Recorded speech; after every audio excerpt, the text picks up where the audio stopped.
Welcome to the March edition of Take 10 Prayer Initiative. I hope everyone is doing well.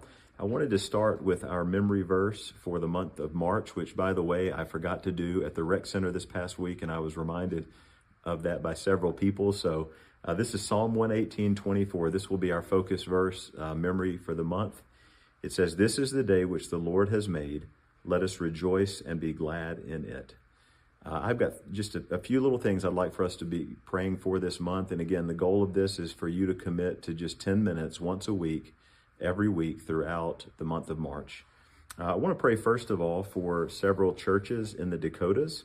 I want us to pray specifically for Creators Fellowship on the Pine Ridge Reservation. That is Pastor Matt Haddon, Pastor Chad Dybel, and just pray that God would do great things in the church there and through their ministry. And also for Manderson Community Church, also on the Pine Ridge Reservation. That's Pastor Jeremy Mal. And just pray for them, pray for their families, and pray that God does great things in a very, very dark place, that God will encourage their hearts and use them in great ways to reach that community. We actually are connected to a couple of African church plants in the Dakotas as well. We've got Tell Church in Rapid City. It is a brand new church. It started just several months back. Pastor Shagun Adeyemo is the pastor there, and they actually have around 12 African nations represented within their congregation, which is a remarkable thing in Rapid City, South Dakota. We also have a church plant that we are connected to in Fargo, North Dakota. It is Mercy Seat Church. It is Pastor Moses Arukatan. And so pray for those two African churches that they will be used of God in Rapid City and in Fargo to reach African people.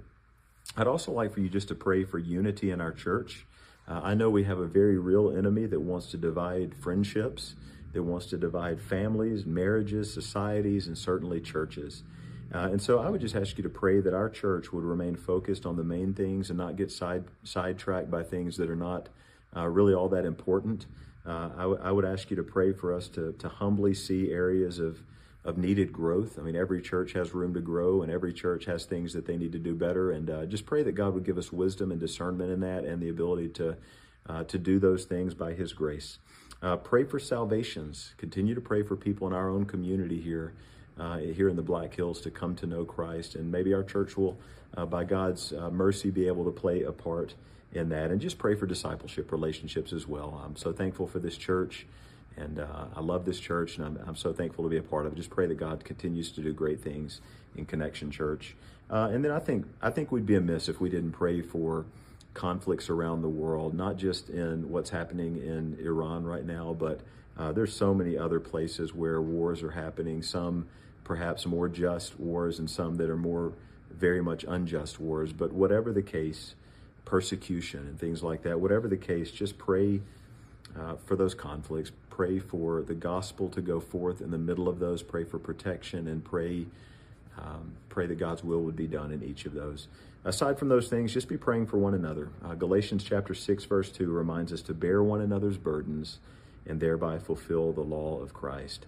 Pray for each other, love one another, and honor God. Thank you so much for praying. We love you. We're thankful for you.